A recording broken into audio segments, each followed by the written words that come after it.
Apa perbedaan antara Cina Indonesia dan Malaysia? Cina Indonesia dan Malaysia adalah dua kumpulan etnik yang berasal dari tanah besar China tetapi telah bertumbuh dan berkembang dengan identiti yang berbeda tetapi masing-masing mempunyai persamaan dalam memberikan sumbangan positif kepada kemajuan Indonesia dan Malaysia. Kaum Cina di Malaysia bertumbuh dan berkembang menjadi entiti yang kuat dengan membentuk masyarakat Cina di Malaysia karena mereka mempunyai populasi yang cukup besar untuk mewujudkan komposisi penduduk dengan peratusan sekitar 22% daripada keseluruhan penduduk di Malaysia yaitu sekitar 32 juta orang. Manakala Cina di Indonesia bertumbuh dan berkembang dengan komposisi penduduk yang lebih kecil dengan peratusan sekitar 5% daripada jumlah penduduk Indonesia sekitar 270 juta orang. Dalam dunia ini ada orang yang dipanggil bangsa Indonesia, bangsa Jepun, bangsa Amerika, bangsa Korea, bangsa Cina dan lain-lain tetapi kenapa rakyat Malaysia tidak suka digelar sebagai bangsa Malaysia? Disebabkan Malaysia mempunyai tiga etnik yang dominan yaitu bangsa Melayu, bangsa Cina dan bangsa India, maka dengan komposisi tiga bangsa yang sangat dominan ini mereka membantah dipanggil bangsa Malaysia tetapi mereka lebih bangga dipanggil rakyat Malaysia. Cina Malaysia membentuk sebuah bangsa yang dipanggil bangsa Cina Malaysia yang masih kukuh identiti Cinanya, bermula daripada nama pribadi yang masih menggunakan nama asal-asal usul nenek moyang mereka di tanah besar China.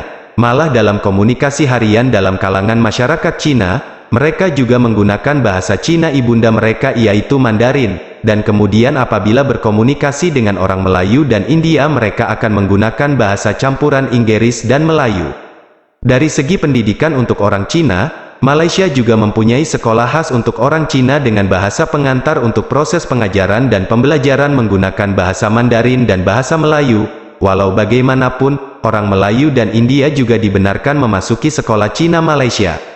Ini berbeza dengan orang Cina di Indonesia yang peratusannya kecil, sehingga lebih mudah bagi mereka untuk sepenuhnya mengasimilasikan budaya dan perkawinan dengan ratusan kumpulan etnik lain di Indonesia yang kemudiannya menjadi sebahagian daripada bangsa Indonesia dengan satu bahasa yang bersatu, yaitu bahasa Indonesia. Orang Cina di Indonesia tidak lagi menggunakan nama Cina tetapi telah diadun menggunakan nama unik di setiap wilayah di Indonesia. Orang Cina Indonesia pada umumnya tidak lagi bertutur dalam bahasa Mandarin, tetapi mereka fasih berbahasa daerah tempat mereka tinggal. Selain fasih berbahasa Indonesia, malah di sekolah, orang Cina Indonesia juga telah berintegrasi ke sekolah awam swasta dan milik kerajaan. Satu lagi kelainan yang unik ialah Cina Malaysia bangga dipanggil Cina. Manakala Cina Indonesia akan membantah malah tersinggung jika mereka digelar Cina karena merasakan mereka adalah sebahagian daripada bangsa Indonesia yang tidak dapat dipisahkan. Walaupun mereka dibesarkan dengan identiti tersendiri dan berbeza, orang Cina Indonesia dan Malaysia mempunyai satu ciri yang sama yaitu memberi sumbangan positif untuk meningkatkan kemakmuran dan kemajuan ekonomi di dua negara berjiran itu. Malah, bukan itu sahaja, warga China Indonesia dan Malaysia juga mempunyai kebolehan dan pencapaian bertaraf dunia dalam bidang sukan khususnya badminton sehingga membanggakan nama dua negara berjiran ini di mata dunia. Demikian maklumat dari saluran Dunia Fana News. Terima kasih kerana memberi perhatian. Wassalamualaikum warahmatullahi wabarakatuh.